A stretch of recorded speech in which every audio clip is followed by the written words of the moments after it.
After striking Doc with the blackjack, the smugglers robbed him of all his money and left him unconscious. Tonight we find Sonny, Buddy, and Betty gathered around Doc. Now let's see if he has recovered from the blow on his head. Here they are. Does your head feel better, Dad? Yes, it's all right, I guess. Gosh, there sure is a big bump there. It's a wonder it didn't crack your skull. The blow just stunned me, that's all. Has anyone seen my wallet? Yes, sir. That smuggler took it away from you after he hit you on the head. Are you going to have him arrested, Doc? No, I hardly think so. It's best just to let the matter drop. We're rid of them now for good. At least I hope we are. But what if they tell the police about Sonny and Buddy as they threatened to do? They won't do that. It was just a bluff. You've all had lots of excitement, but things will be more pleasant for us when we get further away from the border. We're going to head for Mexico City. Mr. Doc, could you come out here a minute, please? The policeman wants to ask you some questions about the fight.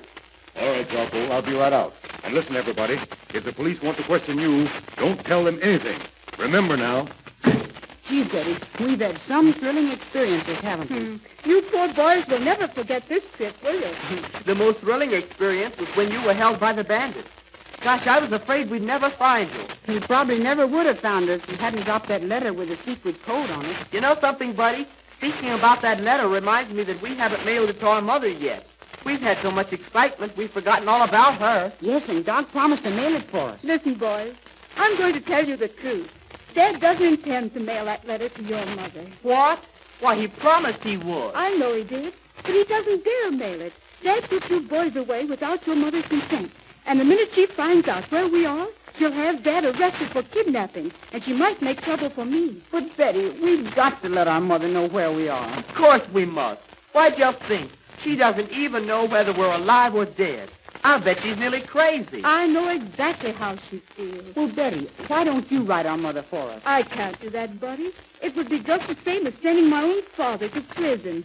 As soon as your mother received the letter, she'd have Dad arrested. Well, Betty, what are we going to do? We can't let our mother suffer any longer. Well, as soon as Dad makes enough money to take him where he'll be safe from the law, I'm sure he'll send you back home. So please try to be patient a little while longer. Well, we'll try to be patient, Betty, for your sake. Tell me something, Buddy. You boys always speak of your mother.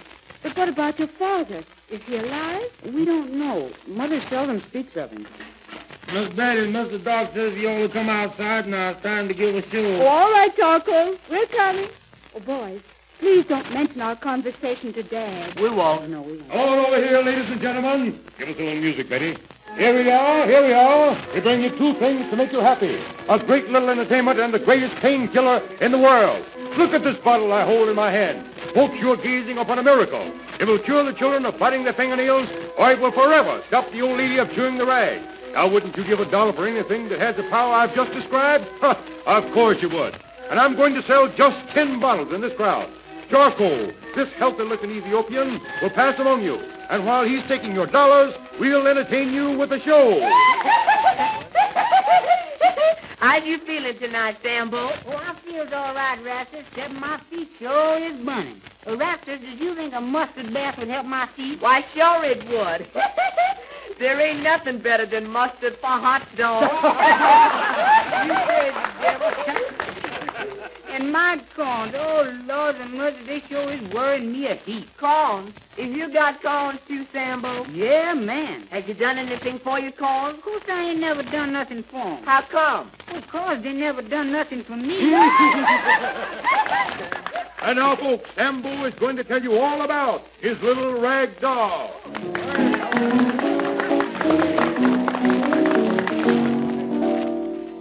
Little painted lady with your lovely clothes, where are you bound for, may I ask? What your diamonds cost you, everybody knows. All the world can see behind your mask. All dolled up in glad rags, tomorrow they may turn to sad rags.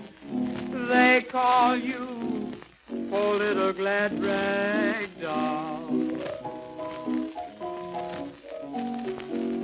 Oh, you're admired and you're desired by by lots of lovers, but they soon grow tired. Poor little glad rag doll. You're just a pretty toy they like to play with. You're not the kind they choose to grow old and gray with.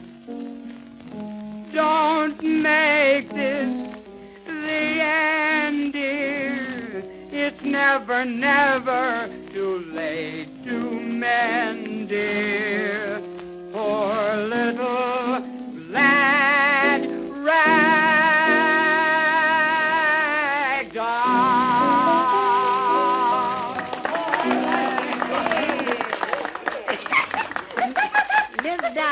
Miss Doc, I see the funniest thing today. Yes? I was out in the country working for a farmer when a lady from the city drove up in an automobile and got out to visit the farmer. Mm-hmm. Well, so she was wearing a bright red dress, and before anybody knowed what was happening, the bull started chasing the city lady all over the field. Well, the farmer stopped the bull, and he said to the lady, "I was powerful sorry, lady, that my bull chased you. I guess it must have been the red dress you was wearing. He didn't like it." And the city lady said, "I knew the dress was terribly out of style, but I had no idea the cow would notice." Man, that bull sure could run, too. He used to be in a field 20 miles away, and when the farmer whistled, that bull reached the bull before the farmer could count 10. You mean that bull can run 20 miles before that farmer can count 10? Yeah, boy. That's plenty fast. But listen, I've got a friend what lives in California. He eats breakfast in Los Angeles, lunch in Chicago, and supper in New York. Eats breakfast in Los Angeles, lunch in Chicago, and supper in New York. Yeah, man. Well, how does he get there so quick? He rides that fast bull you was just telling us about. Now, folks, Rasta sings The Object of My Affection. All right.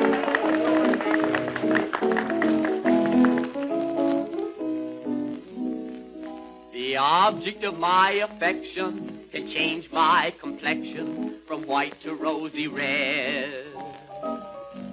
Anytime she holds my hand and tells me that she's mine. There are girls who can thrill me and some who can fill me with dreams of happiness.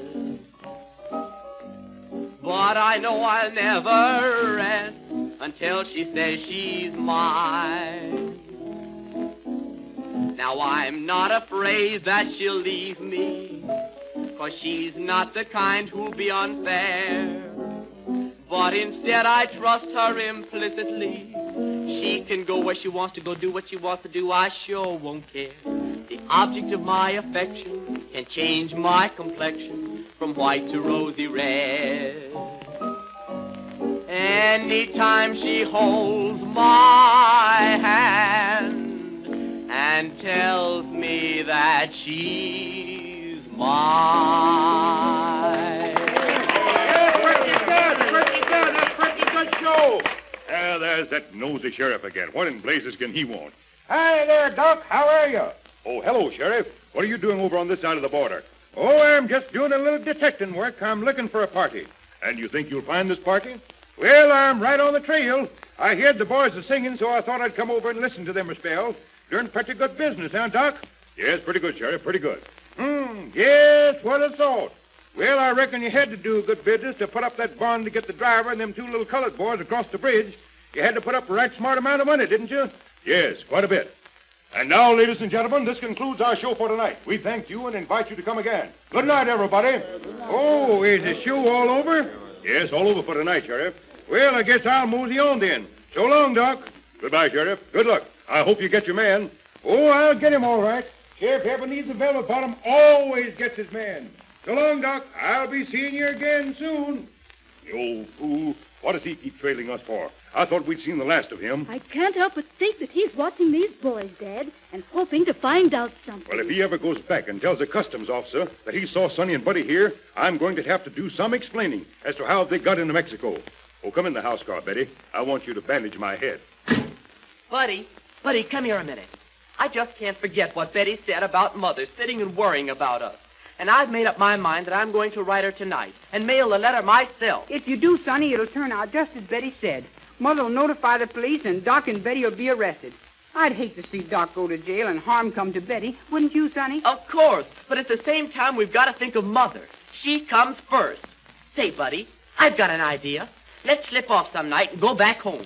We'll walk in on Mother and show her that we're alive and well, and maybe we can plead with her not to have Doc arrested. That's a good idea, Sonny. Mother will be so glad to know that we're safe that she might forgive Doc, especially if we tell her that Doc didn't hurt us and how good Betty's been to us. That's exactly what we'll do.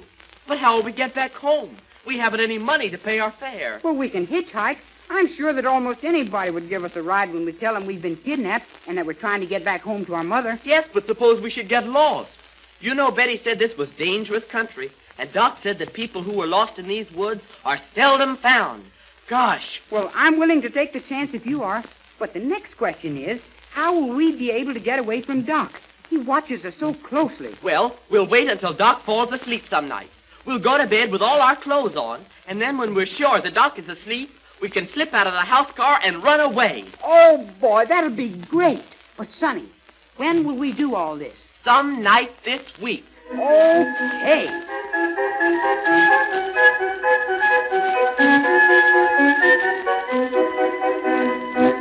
Some night this week. Well, at last it looks as if our little friends will soon be on their way to home and mother. And right there, girls and boys, you'll find the moral in tonight's chapter. You remember what Sonny said tonight? Well, I'll repeat it for you.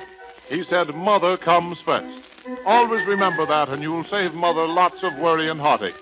Not only now, but also when you're a grown-up man or woman. Mother comes first.